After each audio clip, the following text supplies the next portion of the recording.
भगवान की चरणों में रति रख कर करके दो प्रकार की मुक्तियों का वर्णन किया है। कितने प्रकार की मुक्ति है? दो प्रकार की।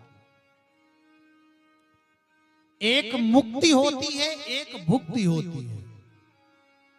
यहां श्री सुखद देव जी महाराज मुक्ति का वर्णन कर रहे हैं। मुक्ति क्या है और भुक्ति क्या है? बोले जो ये हम समाज में पाप कर्म करते हैं और उस पाप का जो फल ताप है वह जब हमको सताता है और उसके अनुसार हम कष्ट पाते हैं और उसे भोगते हैं, वही है भुक्ति। और जब हम ठाकुर जी के चरणों से प्रेम कर करके उनकी साधना कर करके अपने मन को उनमें लगाते हैं, तब उस साधन के फल स्वरूप जीव का कल्याण होता है, वह है मुक्ति। तो मुक्ति कितने प्रकार की? बोले दो प्रकार की। पहली है सद्धो मुक्ति और दूसरी है क्रम मुक्ति।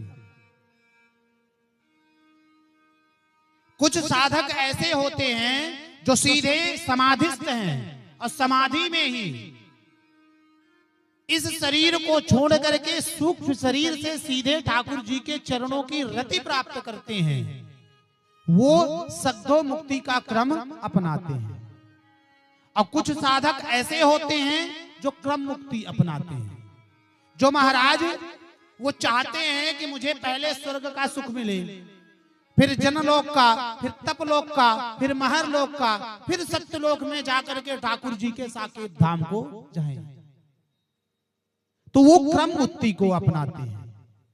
एक उदाहरण से समझें सद्धो और क्रम मुक्ति का विस्तार। जैसे मान लीजिए आपको रीवा से भोपाल जाना हो, ठीक है?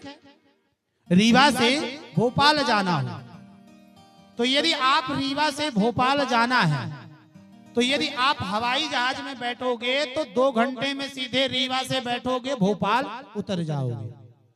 लेकिन रास्ते में कुछ आपको दिखने वाला नहीं है, बात सही ना? लेकिन यदि आप रीवा से रेवांचल पकड़ कर करके जाओ महाराज भोपाल, तो समय तो लगेगा, लेकिन पहले सतना जाएगी, फिर मैहर जाएगी, फिर कटनी जाएगी, फिर अमदरा जाएगी। इससे होते होते होते अनेक स्टेशनों में आप दर्शन करते करते वहां का आनंद लेते लेते जाओगे। तो जो ट्रेन से गमन करते हैं वो क्रम मुक्ति को अपनाते हैं, और जो एरोप्लेन से गमन करते हैं वह सद्धो मुक्ति को अपनाते हैं। अब समझ में आ गई क्रम मुक्ति और सद्धो मुक्ति? यदि आ गई तो प्रेम से कहें राधे।